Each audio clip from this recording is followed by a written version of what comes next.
The Jell-O program, brought to you by Jell-O and Jell-O Pudding, starring Jack Benny, with Mary Livingston, Phil Harris, Dennis Day, Rochester, and yours truly, Don Wilson. The orchestra opens the program with I Am an American.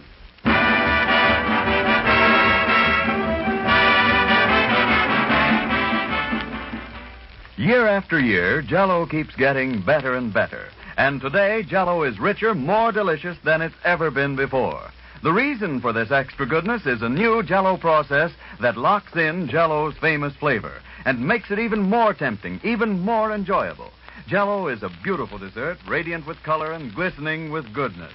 And its swell flavor, so tangy and refreshing, makes you think that you're actually tasting the ripe, juicy fruit itself. Yes, Jell-O's marvelous flavor is gloriously good, a flavor that everybody loves. And now that it's locked in, Jell-O's grand flavor reaches a new peak in pleasure. But prove it for yourself. Open a package of Jell-O. Notice that there's no sweet fruity odor, no telltale aroma to warn of escaping flavor. Then dissolve the tiny Jell-O particles and notice the way Jell-O's captive goodness comes pouring out with a rush of delicious fragrance and flavor. Ask your grocer tomorrow for several packages of Jell-O. You'll find that Jell-O is better and richer than ever now that its flavor is locked in.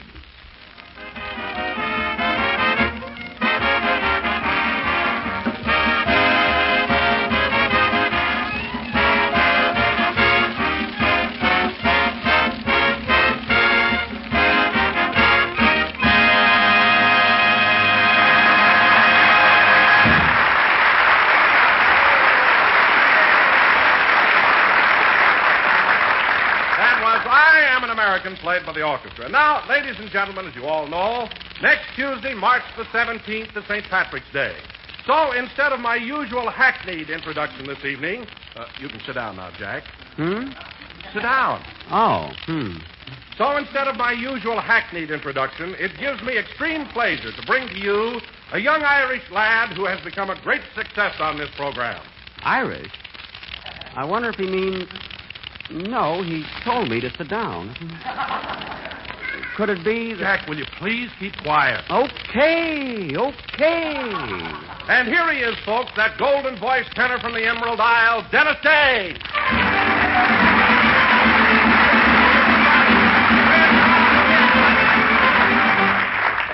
Well, take a bow, Dennis. Thank you. Jell-O again. This is Dennis Day talking. And sure, 'tis a grand pleasure to be addressing all you lovely people. Listen to the blarney. And, folks, right now I'd like to tell you a little story about Pat and Mike. Oh, fine. Well, Pat and Mike were walking down the street when all of a sudden a parrot flew out of a pet shop right in front of them. A parrot, eh? And Pat turned to Mike and said, "My, hasn't that thing got beautiful feathers? What do you suppose it is?" So Mike said, "Sure, I don't know. Let's go and catch it." So? So they chased it, and finally the parrot turned around and said, "What the heck do you guys want?" And Pat tipped his hat and said, "Oh, I beg your pardon, sir. We thought you was a bird."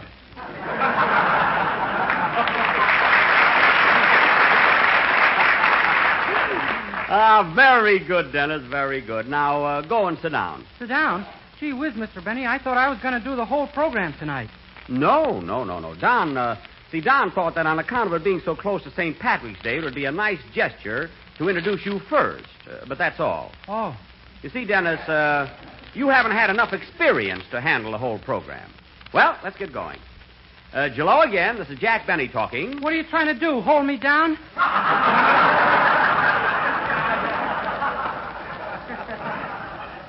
No, I'm not trying to hold you down, kid. But for heaven's sake, you can't be master of ceremonies. You're too young. Jell-O again. This is Jack Benny talking. He hates me because I'm young.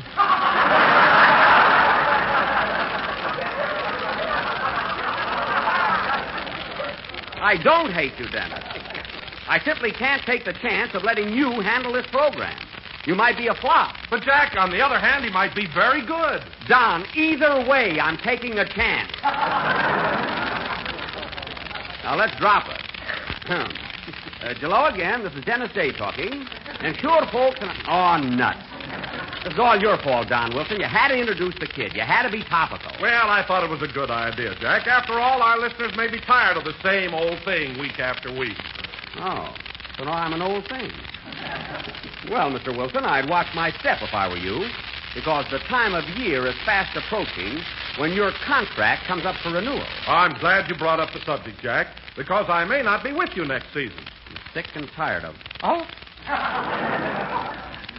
You may not be with me? Oh, now, here's the situation.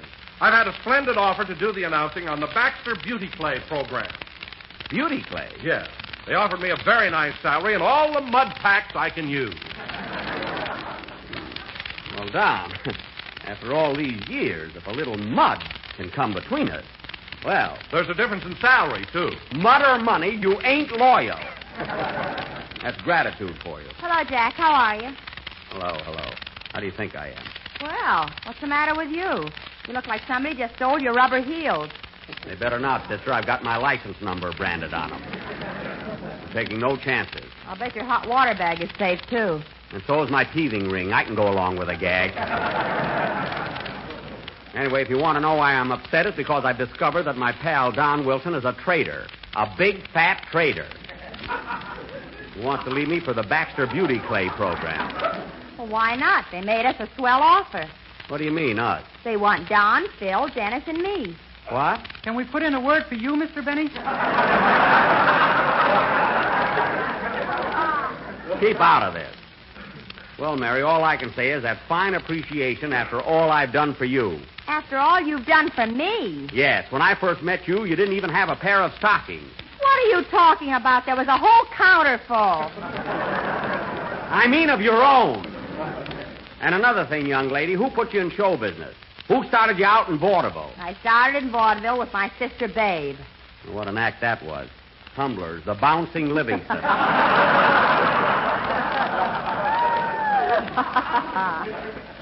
A lot of us helped to kill vaudeville, but you and your sister jumped on it. Now, wait a minute, Jack Benny. You never even saw our act. I did, too, and I'll never forget your sister Babe. She was so nearsighted, she used to take bows with her back to the audience. She knew what she was doing. Oh, yeah? And furthermore, she's not nearsighted. She's not, eh? Well, I like to have a nickel for every weighing machine she said hello to. Fine name she picked out, Babe. She looks more like Babe Ruth. Well, we got a program to do tonight, and as long as you're all working for me temporarily, you might as well do your song, Dennis. Okay. I'm going to sing The Garden Where the Praties Grow, and I dedicate it to Mr. Baxter and his beauty clay, who is listening in. Baxter's beauty clay. What burns me up, I've been using that clay for years. You must have been growing radishes in it. I tried it on my face, too. Anyway, I'm talking about friendship and appreciation and gratitude for my own cast. Should I sing now, Mr. Benny? Wait a minute, Dennis. I just happened to think of a little poem that fits this situation to a T. It's entitled Loyalty and was written by Otis J. Cribblecobbler. Now, let this sink in.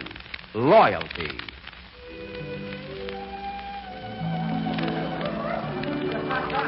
Ahem. Hey, where's that music coming from? Like in the movies that just come. Loyalty. Real friends are few and far between. They'll never tarnish or turn green. They'll stick with you through stormy seas. They'll go through heat or even freeze. So when you've a friend who is a friend, do not kick him in. The end.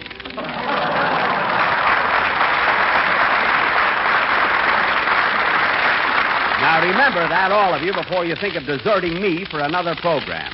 Sing, Dennis. That poem didn't sink in very well. Maybe I'll have to give the gang more money or something. I don't know.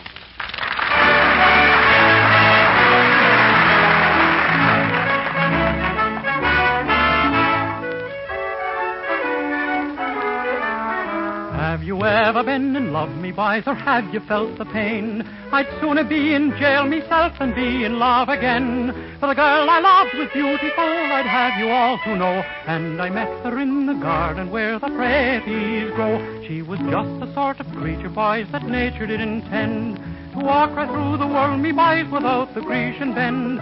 Or did she wear a chignon? I'd have you all to know. And I met her in the garden where the praties grow. Says I, my pretty Kathleen, I hope that you'll agree. She was not like your city girls who say you're making free. Says she, I'll ask me parents, and tomorrow I'll let you know if you'll meet me in the garden where the praties grow. She was just the sort of creature, boys, that nature did intend to walk right through the worldly boys without the Grecian bend. Now did she wear a chignon, I'd have you all to know, and I met her in the garden where the praties grow. Oh, the parents, they consented, and we're blessed with children 3. 2 boys just like their mother, and the girl the image of me. And now we're going to train them up the way they ought to go, for her to dig right in the garden where the praties grow. She was just the sort of creature, boys, that nature did intend to walk her through the worldly boys without the Grecian bend. Now did she wear a chignon? I'd have you all to know. And I met her in the garden where the praties grow.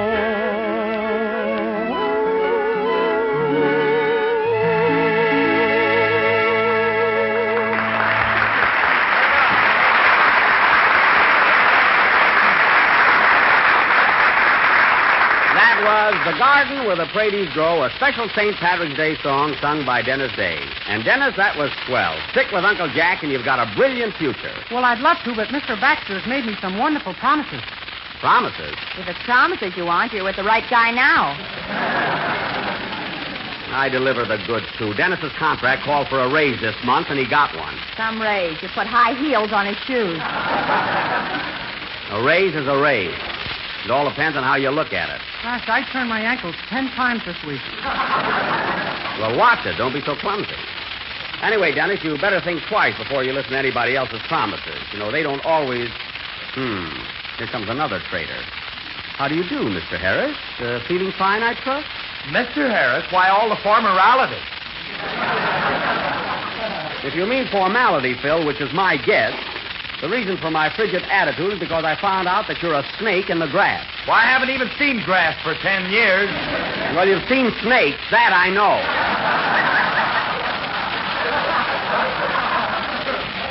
Snakes, are them those wiggly things that come just ahead of the elephant?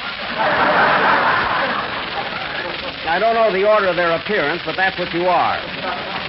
Imagine leaving me for Baxter's beauty clay. Jackson, I wouldn't leave you for all the beauty clay in the world, and heaven knows I'm a mess. What? Hey, Phil, you mean you're not going to walk out with the rest of us? No, sir. Look, Jackson, I got it all figured out. We don't need the rest of this bunch at all. We don't? No, next season we'll have just you, me, and a 100-piece symphony orchestra. A 100-piece orchestra? Yeah, you lead one end, I'll lead the other, and let them bump. Well, it's a novel idea, Phil, but offhand, I don't know of 100 musicians that would stoop that low. No, if my gang wants to leave me, I'll just quit radio, that's all. Are you sure you don't like that symphony idea, Jackson? No, it stinks, Phil.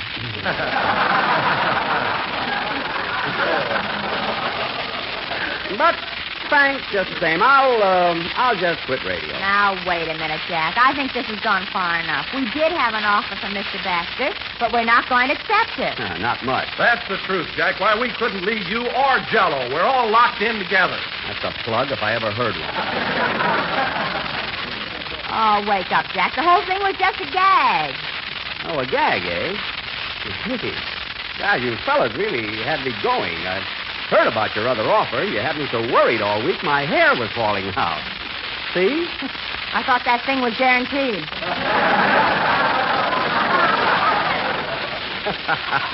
Good, Mary, good. Well, let's get going on. Let's get going on with the program, shall we? Ladies and gentlemen, immediately after a number by Phil Harris and his orchestra, we're going to present a special surprise attraction in which we will definitely expose for the first time... Excuse me. Hello? Hello, Mr. Benny. This is Rochester. I'm busy now, Rochester. What do you want? Well, boss, I got to send in my income tax by tomorrow night. Yes? And I'm a little short of that green stuff that ain't grass, yet it ain't hay.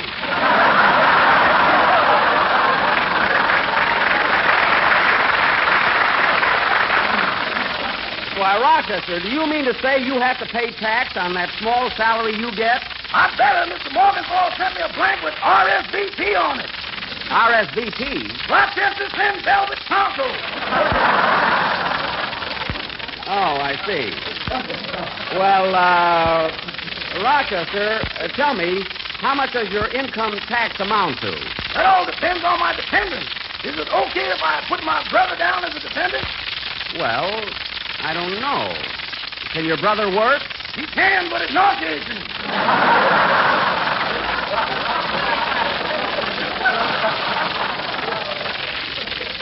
Oh, well, look, maybe your brother can't work. Maybe he's incapacitated. Beg your pardon? I said maybe your brother is incapacitated. He's too weak. Well, any man that can stack up sirloin steaks and eat them like flapjacks ain't into anything. Well, and in that case, you cannot deduct him as a dependent. In fact, Rochester, I wouldn't bother with any deductions. If I were you, I'd just send in a check for the full amount. A check? Yes. Well, can you suggest a good bank that can go along with the gas?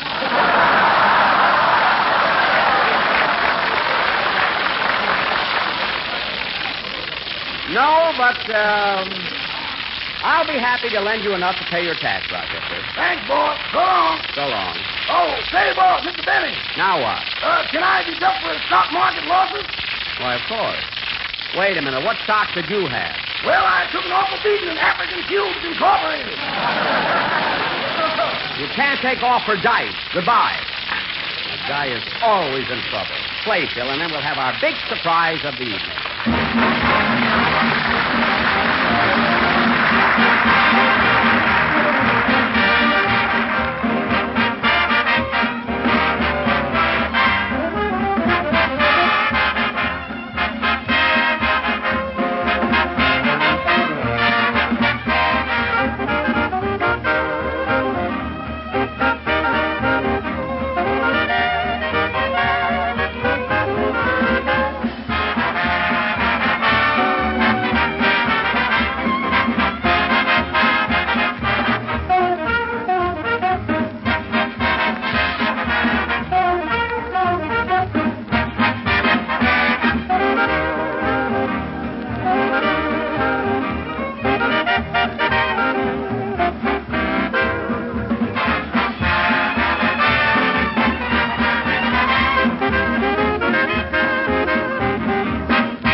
Was I Said No, played by Phil Harris and his Biltmore Bowlers.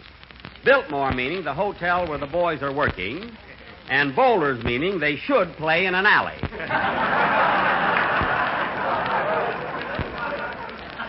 And now, ladies and gentlemen... Gee, thanks for the plug, Jackson. You can't insult the guy. It's amazing. And now, ladies and gentlemen, for our surprise feature attraction. No doubt a few of you heard Fred Allen's program last week, in which Mr. Allen very modestly devoted most of the show to his own life story. Oh, I thought it was very funny. We won't go into that. Now, when Mr. Allen presented this soggy saga of his miserable life, he completely overlooked one very important incident which marked the turning point in his crummy career. Now, in order to bring to light this hidden chapter of Mr. Allen's drab existence, we are going to present the life of Jack Benny. What's that got to do with Allen? Because I'm the guy that... Be patient, Mary. We'll come to that. So here we go, folks, with the life of Jack Benny. First, I am born. Take it, Mr. Wilson. The scene, ladies and gentlemen, is the little farmhouse of Mr. and Mrs. Zeke Benny, located on the outskirts of Waukegan, Illinois. The date is February 14th. The year... Let's go!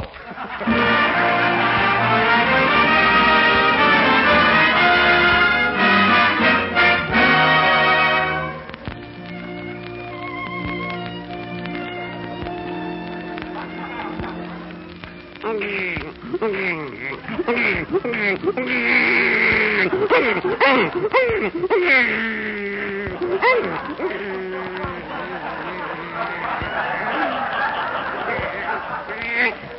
goo. Well, what is it, nurse? Boy or girl? Congratulations.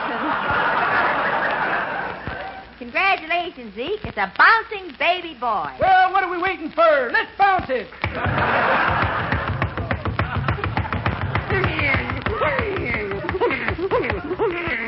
A fine start I got.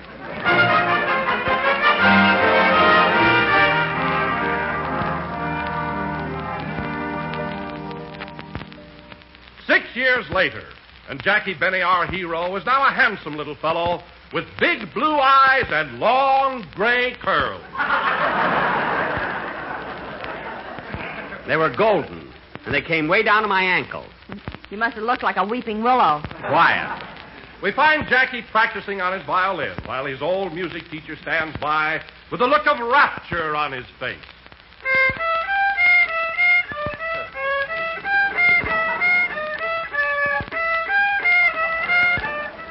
How was that, Mr. Lindsay? A. I said, how was that? Am I getting any better? A. I said, am I getting any better? Oh, have you been sick? Oh, well, someday I'll be a great violinist.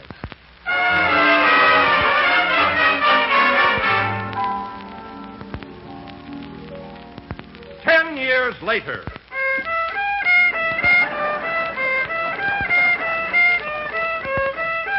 I'm playing it by heart now, folks. And then came 1917, the World War, somewhere in France.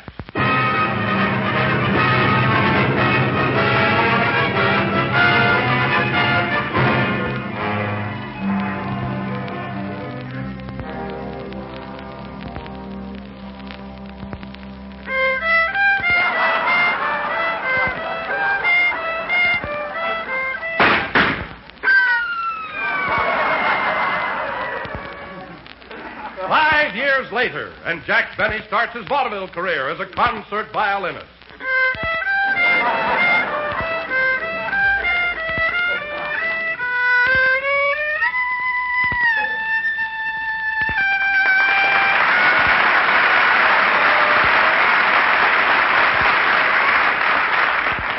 I thank you. Wait a minute. What's all this got to do with Fred Allen? We're coming to that. Continue, Mr. Wilson. The scene changes. It's a cold winter's day in 1927. And Jack Benny, now a vaudeville headliner, is appearing at the Electric Theater in St. Joe, Missouri. St. Joe. They love me there. God. As Mr. Benny is about to enter the stage door, a ragged, unkempt stranger with icicles on his adenoids approaches him and says, Pardon me, mister, but would you please give me a nickel for a cup of coffee? A nickel? Yes, sir. I'm hungry. I haven't eaten for days. I'm starved, I tell you, starved. Then a nickel won't help you, my good man. Here's a $10 bill. Oh, thank you, sir. Thank you, thank you. Oh, stop kissing my hand. It's nothing.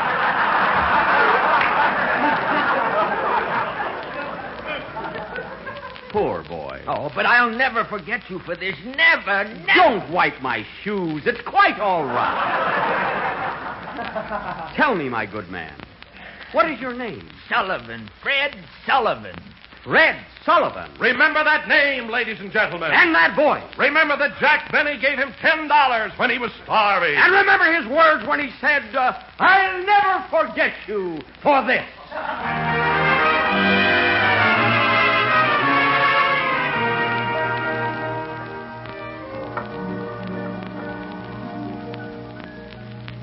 Three years later, and Fred Sullivan is now Fred Allen, a successful juggler in vaudeville. See why I told you to remember that name, folks? And it's a cold winter's day in New York City. And Mr. Allen is about to enter the stage door of the Palace Theater when a ragged stranger with a long black beard and a tin cup approaches.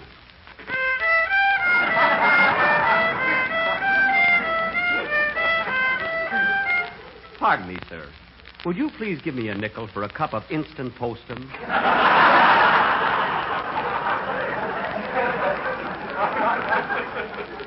Please, Get away from me, you bum, or I'll take my gold-handled cane and give you 2 lumps for your postum.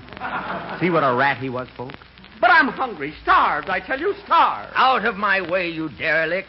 Fink's mules are just taking their bow, and I'm on next. Very well, but I'll tell Variety about this. Mr. Sullivan? Sullivan? Who are you? Wait till I pull off this false beard. All right, who am I? Jack Benny. That's right, the man who gave you $10 when you only asked for a nickel. And the man who's going to beat you to within an inch of your life. Take that, out, and that, out, and that. Leave me alone. And that. I'll give the money and back. That. Help. Ouch. Well, have you had enough, Alan?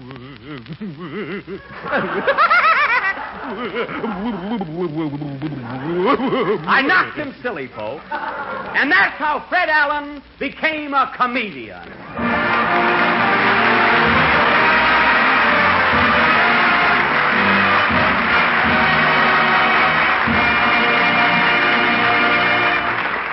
That, ladies and gentlemen, is the incident Mr. Allen was ashamed to reveal on his program last week. Playfill.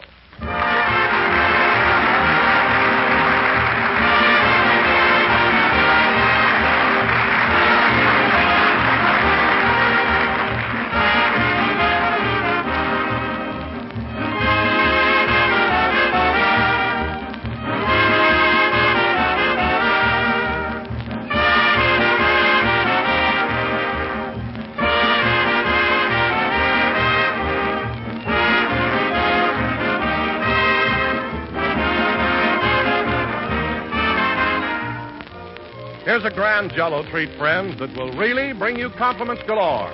A good-looking, swell-tasting dessert that you'll be proud to serve again and again. It's Cardinal Pear Mold, rich, juicy pears embedded in a shimmering mold of bright red raspberry Jell-O. And what a tempting treat it is. A dessert that looks gloriously gay and inviting, and in taste, downright delicious. Yet it's so simple and easy to make. All you do is just dissolve 1 package of Jell-O imitation raspberry flavor in a pint of hot water and chill until slightly thickened. Then fold in canned sliced pears, mold, and serve plain or with whipped cream. It's a dessert that will lend color and enjoyment to any meal. A bright, shimmering dessert, simply full of delightful flavor. Try it and see what a big hit it makes with everybody. Tomorrow, make up this tangy combination of juicy canned pears and beautiful red raspberry Jell-O. Remember, Jell-O's new locked-in flavor makes Jell-O extra rich.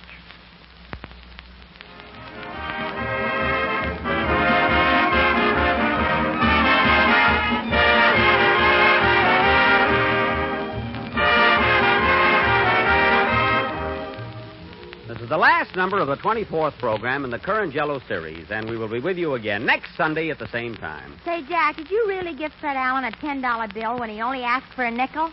Oh, it may have been a 20 or a 50. Who knows? I couldn't see very well. It was snowing.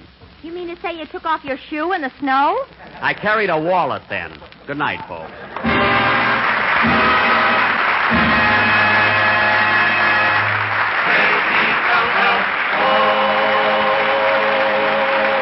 The Jell-O Show is written by Bill Morrow and Eddie Beloy. The part of Fred Allen was interpreted on our program tonight by the RKO player Peter Lind Hayes.